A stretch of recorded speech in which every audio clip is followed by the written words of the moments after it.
வணக்கம். என் பேர் டாக்டர் சரவணராஜா, பொதுநல மருத்துவர், கிளெனகில்ஸ் கிளினிக் அடையார். இப்போ சம்மரில் ஈஸியாக கிடைக்கக்கூடிய குக்கும்பர், வாட்டர்மெலன் அதோட பயன்களை பற்றி பார்க்கலாம்.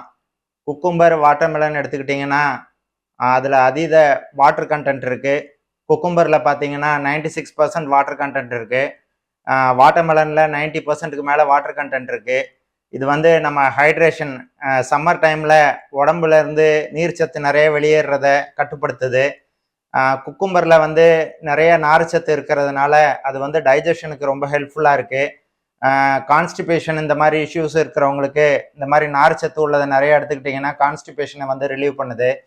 அதில் வந்து நிறைய மைக்ரோ நியூட்ரியன்ஸ், விட்டமின்ஸ் இதெல்லாம் இருக்குது. எஸ்பெஷலி பொட்டாசியம், மேக்னீஸ், சல்ஃபர், சிலிக்கா இந்த மாதிரி இதெல்லாம் இருக்குது. விட்டமின்ஸில் பார்த்தீங்கன்னா A, B1, B6 and vitamin K இதெல்லாம் இருக்குது. விட்டமின் கே பார்த்தீங்கன்னா it's helpful in calcium absorption. அதனால் எலும்புகளோட வலிமைக்கு வந்து விட்டமின் கே ரொம்ப ஹெல்ப்ஃபுல்லாக இருக்குது. விட்டமின் ஏ வந்து நம்ம வெயில் காலத்தில் ஹீட் ஸ்ட்ரோக்னால வர கண் எரிச்சல் இதெல்லாம் வந்து வராமல் பாதுகாக்குது. விட்டமின் சி இருக்குது இதில், தர்பூசணிலையும் குக்கும்பர்லையும். இந்த விட்டமின் சி வந்து நம்ம நோய் எதிர்ப்பு தன்மையை வந்து அதிகம் பண்ணுது. ஸோ பேசிக்காக வந்து இந்த யார் யாரெல்லாம் இதை எடுத்துக்கலாம் அப்படின்னா, தர்பூசணியில் வந்து லைகோபென் அப்படிங்கிற ஆன்டி ஆக்சிடென்ட் வந்து அதிக அளவில் இருக்குது.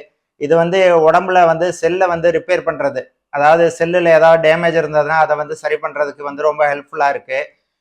அதே மாதிரி ஒரு அமினோ ஆசிட் சிட்ரூலின் அப்படிங்கிற அமினோ ஆசிட் வந்து தர்பூசணியில் ரொம்ப அதிகமாக இருக்குது. இந்த சிட்ரூலின் என்ன பண்ணும் அப்படின்னா உடம்புல உள்ள ரத்த நாளங்கள் எல்லாத்தையும் விரிவடைய செய்யும். அதனால பிபியை வந்து ஒரு சீரான நிலையில இருக்கிறதுக்கு உதவி பண்ணுது. ஹார்ட் பேஷண்ட்ஸ்லாம் இதை நிறைய எடுத்துக்கிறதுனால அவங்களுக்கு இது வந்து ரொம்ப ஹெல்ப்ஃபுல்லாக இருக்கு. ஸோ உடம்புல வந்து நம்ம யூஸ்வலாக அதீத வேர்வையினால மெட்டபாலிக் இம்பேலன்ஸ், அதாவது உடம்புல உள்ள எலக்ட்ரோலைட் இம்பேலன்ஸ் வராமல் பாதுகாக்குது. So these are all the benefits. இதை வந்து நம்ம அதீதமாக நம்ம கன்சியூம் பண்ணுறதுனால உடலுக்கு மிகவும் நன்மை பயன் தருது. இப்போ வெள்ளரிக்காய் இதில் வந்து உப்பு, மிளகாத்தூள் தூவி நிறைய இடத்துல சாப்பிட்றாங்க. எதுவுமே கம்மியாக எடுத்துக்கிறது நல்லது. கம்மியான இது அளவில் மிளகாய் தூள் சேர்த்துக்கிறதுனால அது டைஜஷனுக்கு ஹெல்ப் பண்ணுது.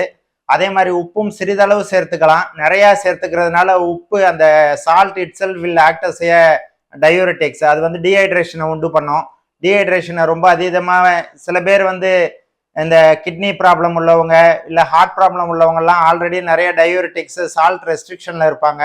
அவங்கெல்லாம் நிறைய சால்ட் எடுத்துக்கிறதுனால அவங்க பிபி அதிகமாகிறதுக்கும் நீரழிவு, அதாவது நிறைய யூரின் அதிகமாக போய் அவங்க டீஹைட்ரேஷன் போகிறதுக்கும் வாய்ப்புகள் அதிகம். ஃப்ராங்க்லி ஸ்பீக்கிங் நேச்சுரலாக கன்சியூம் பண்ணுறது தான் பெட்டர். அதே மாதிரி ஃப்ரூட் ஜூஸாக எடுத்துக்கலாமா இல்லை பழமாக சாப்பிட்லாமா அப்படின்னு கேட்குறாங்க. ஃப்ரூட்ஸில் வந்து ஃப்ரக்டோஸ் அப்படிங்கிற சுகர் கண்டென்ட் இருக்குது.